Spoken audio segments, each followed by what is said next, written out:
Hai, selamat datang di videonya Titi. See you later, boy. See you later. See you later, boy. See you later, later. See you later, boy. See you later. Woulda, coulda, shoulda. Hai, apa kabarnya kalian? Semoga kalian tetap sehat, juga bahagia ya.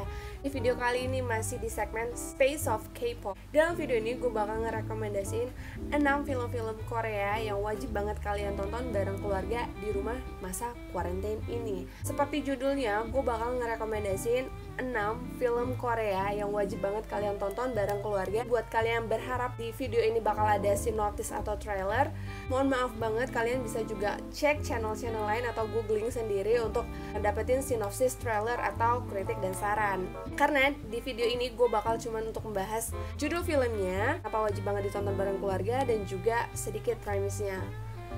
Gak mau spoiler.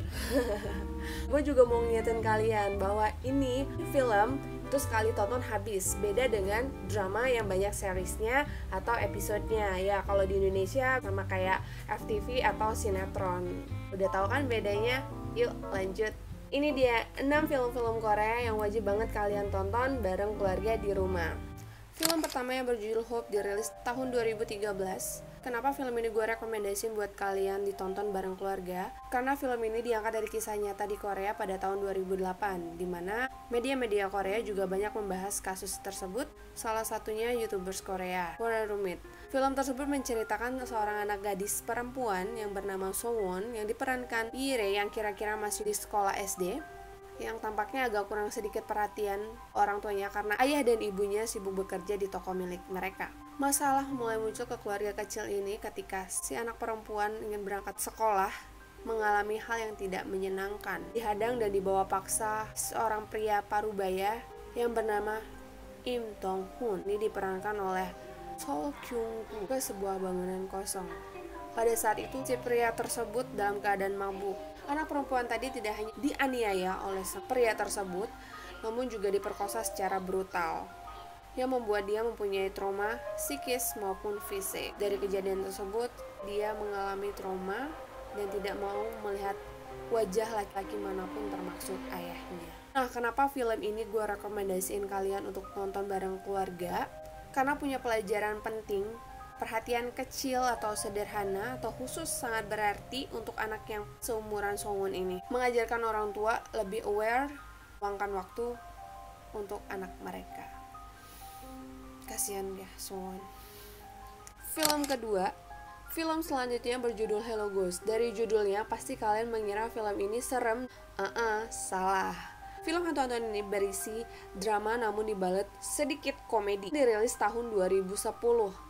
Kita bakal dimanjain dengan komedi renyah namun santai, sebelum akhirnya kita akan dikuras habis air mata di akhir film ini. Film yang menceritakan tentang tekanan hidup seorang pria sebatang kara yang bernama Yi Sang-man, yang kali ini diperankan oleh Cha Tae-hyun, selalu mencoba bunuh diri karena lantaran tidak kuat dengan hidupnya namun selalu gagal. Sampai pada akhirnya ya bisa dibilang pria ini bisa melihat makhluk halus atau hantu, bertemu dengan family ghost atau hantu keluarga. Family ghost ini terus-terusan kayak masuk ke tubuh sang pria, kayak kerasukan gitu. Tiap pria ini coba untuk bunuh diri. Hantu keluarga ini terdiri dari ayah, ibu, anak laki-laki, dan seorang kakek tua yang mempunyai harapan hidup yang belum tersampaikan. Satu keluarga ini kayak arwah penasaran dan mereka masih punya hal-hal yang belum tersampaikan. Jadi si pria ini ngerasa dia dihukum sama Tuhan karena melawan takdirnya. Dia mencoba untuk bunuh diri terus. Sampai pada akhirnya si pria ini mengabulkan masing-masing permintaan dari hantu keluarga ini, sehingga bisa pergi dengan tenang ke alamnya. Nah, yang bikin film ini seru dan wajib banget ditonton itu plot twist di akhir film ini. Nah, kira-kira plot twist apa yang ada di film ini? Silahkan ditonton dulu filmnya. Kalau udah nonton dan udah tahu, kalian boleh komen di bawah dan kita discuss, dan biar spoilernya agak sedikit berasa. Next, Kanola atau Grandmother, latar belakang gak hanya kota Seoul yang cantik, namun juga pulau ikonik dari Jeju, yang dirilis pertengahan tahun 2016. Buat kalian yang pecinta series drama Globin pasti tahu siapa pemeran cucu dari si nenek tersebut. Ya, Kim Go-eun sukses memerankan Hye-ji sebagai cucu nenek tersebut. Menceritakan seorang nenek yang hidup sebatang kara, berprofesi sebagai penyelam yang harus merawat cucunya selepas ditinggal anak dan menantunya. Cerita dimulai ketika sang nenek dan cucu pergi ke pasar untuk belanja, di mana kehiruk-pikukan pasar membuat sang cucu terlepas dari genggaman neneknya dan menghilang sampai pada akhirnya 12 tahun kemudian sang nenek terkejut sekaligus senang melihat cucunya kembali ke rumahnya yang selama 12 tahun menghilang. Berbanding kebalik dengan ekspresi sang nenek, sang cucunya ya udah be aja gitu. Cucu kecilnya berbeda dengan cucu dewasanya dikarenakan sering terlibat masalah dan kegaduhan dengan para tetangga yang membuat kecurigaan apakah benar ini cucu nenek yang dulu. Kecurigaan tersebut akhirnya terbukti ketika sang cucu pergi ke Seoul untuk mengikuti perlombaan melukis. Ternyata cucunya terlibat kekerasan dan akhirnya membongkar semua kecurigaan selama ini. Si nenek yang menyusul cucunya ke Seoul kecewa mendapati ternyata ditipu oleh perempuan yang mengaku cucunya tersebut. Ya, ibarat kata udah jatuh ketimpa tangga, udah ditipu juga dengar kabar sebenarnya cucu aslinya sudah meninggal karena kecelakaan. Kebayang gak sih sedihnya kalau jadi nenek? Sampai pada akhirnya si nenek hancur dan gila dan sampai nggak tahu arah untuk pulang. Kalau misalnya jadi si nenek gimana rasanya pernah kehilangan cucu, pas ketemu berharap bahagia cucunya sehat ternyata malah ditipu, dan pahitnya lagi cucunya ternyata sudah meninggal. Siapin tisu kalau kalian nonton film ini, dan kalau kalian nonton juga bareng nenek kalian, sambil peluk nenek kalian ya. Film selanjutnya dirilis pada tahun 2016.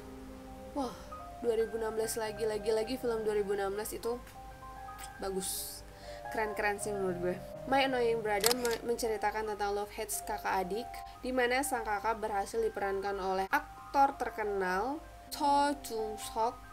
Sang adik diperankan oleh Yo Kyung So, member dari EXO. Kakak adik yang beda ibu mempunyai latar belakang yang berbeda. Kakak yang sedang dipenjara karena seorang penipu, sang adik seorang atlet judo terkenal. Si kakak akhirnya mendapatkan pembebasan bersyarat dikarenakan harus mengurus sang adik karena kan adiknya mengalami kecelakaan hebat yang menyebabkan kebutaan sehingga harus mendapatkan perhatian khusus. Bukan malah mendapatkan perhatian khusus, sang kakak malah mengacuhkan bahkan cenderung kasar kepada si adik. By the time kebersamaan membuat si kakak sadar bahwa yang dia lakukan selama ini salah dan akhirnya membuat kakaknya sadar dan membuka diri. Lagi-lagi kenapa film ini bagus banget, ini gue rekomendasiin buat kalian karena dua karakter yang berbeda ini jadian yang menimpa si adik terus diurus sang kakak. Kita menyadari kebersamaan itu membuat karakter orang berubah dan membuat karakter baru yang lebih baik. By the way, nanti juga ada part dimana sang kakak seorang mati ternyata cuma punya waktu 3 bulan aja untuk hidup. Kira-kira kenapa ya? Next, Wedding Dress berhasil menjadi film tersedih yang pernah gue tonton di tahun 2010 versi gue ya, yang menceritakan seorang single mother yang berprofesi sebagai desainer baju pengantin yang berhasil diperankan oleh aktris cantik Son Yuna yang mengidap kanker lambung, mempunyai anak perempuan yang juga mengidap kelainan OCD, Obsessive Compulsive Disorder, diperankan oleh Kim Hyung Gi. Dengan kelainan tersebut membuat anak ini tidak mau berbagi makanan atau minuman dengan orang lain sehingga membuat dirinya sendiri dikucilkan oleh teman-teman sebayanya. Kasian ya. Bayang gak sih lo punya kelainan dan nyokap lo juga punya penyakit keras yang serius. Gila sih. Hal yang menarik ketika menonton film ini yaitu emosi kalian yang bakal diaduk-aduk, dikoyak-koyak. Plot-plot menarik bakal kalian temui di tengah video sampai akhir video. Jadi gue saranin kalian untuk standby tisu sebelum nonton film ini. Poin pentingnya dari film ini, harus nonton banget ini film ini bareng mama, mami, ibu atau bunda kalian. Spoiler dikit, please banget tisu yang banyak pas part dimana ibu dan anak ini lagi ngabisin waktu denger radio dimana dibacain puisi oleh announcernya, dan ternyata puisi itu dibuat oleh si sang anak. Kacaunya lagi di momen terakhir mereka sama-sama sebelum ibunya meninggal. Film terakhir yaitu Miracle in Cell No. 7. Film terhit di tahun 2013 ini tidak sedikit mempunyai penggemar yang suka banget sama film tersebut. Bahkan film ini bakal di-remake ke versi Indonesianya. Berbeda dengan film Hello Ghost yang bakal kalian temui komedi-komedi renyah di awal film, mungkin menghadirkan momen harunya di akhir film. Adegan demi adegan di film ini membuat kalian kayak pengen berasa di dalam film itu, yang koyak-koyak emosi kalian dan pengen banget kalian tuh gue harus ada di situ. Betapa tidak, film yang menceritakan seorang pria miskin yang berusia 40 tahun yang hidup bersama sang anak yang sukses diperankan oleh Ryu Sung Ryong yang memiliki keterbelakangan mental dan hanya berprofesi sebagai tukang parkir. Pria ini hidup bersama sang putri yang kali ini diperankan oleh Park Shin Hye. Kemarin gue tahu emang mirip kan, emang mirip gue kan. Lupa kan, back to topic. Masalah muncul ketika sang anak perempuan menginginkan tas salah satu di toko perbelanjaan. Namun si ayah belum punya banyak uang nih buat beli tersebut dan hanya bisa membadangi tas yang dipajang di toko tersebut. Plot twist di film ini bakal membuat kalian geram dan sakit hati. Gimana enggak, kalian bakal nyaksiin seorang pria miskin yang mempunyai keterbelakangan mental harus dimasukkan penjara, dihukum mati, bahkan itu bukan salahnya dia, atas tuduhan pembunuhan dan pemerkosaan. Pria ini dipenjara dan masuk ke sel nomor 7 untuk menunggu masa eksekusi mati, dimana sel itu khusus untuk kayak penjahat-penjahat kelas kakap gitu. Kira-kira siapa sih sebenarnya korban yang dituduhkan untuk dibunuh dan diperkosa? Terus apakah benar pria ini benar-benar mati setelah anaknya bertekad ngebuktiin kalau ayahnya gak bersalah? Pengadilan pun menyatakan pria ini memang benar-benar tidak bersalah. Di waktu bersamaan ayahnya harus dieksekusi mati. Tadi ibu dan anak, sekarang ayah dan anak.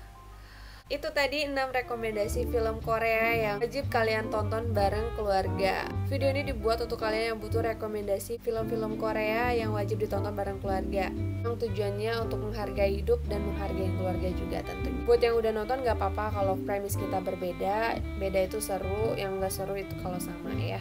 Kalau kalian juga punya referensi film-film apa yang menarik dan siapa tahu belum aku tonton, please komen di bawah, kita discuss di bawah. Siapa tahu film-film yang kalian rekomendasi juga belum pernah aku tonton, dan supaya juga untuk referensi aku untuk nonton film-film tersebut. Terima kasih buat kalian yang udah mampir ke channel aku. Jangan lupa like video ini kalau kalian suka, share juga video ini ke teman-teman kalian atau ke seluruh sosial media kalian, biar teman-teman kalian juga bisa tahu rekomendasi film-film apa yang harus ditonton dalam quarantine ini. Buat kalian yang belum subscribe, please do subscribe, karena subscribe itu gratis dan bisa membuat aku juga lebih semangat untuk membuat video. Oh ya, jangan sungkan untuk follow Instagram aku di @titialirahman. Sekian video kali ini, Titi pamit. Sampai jumpa di video berikutnya. Annyeong.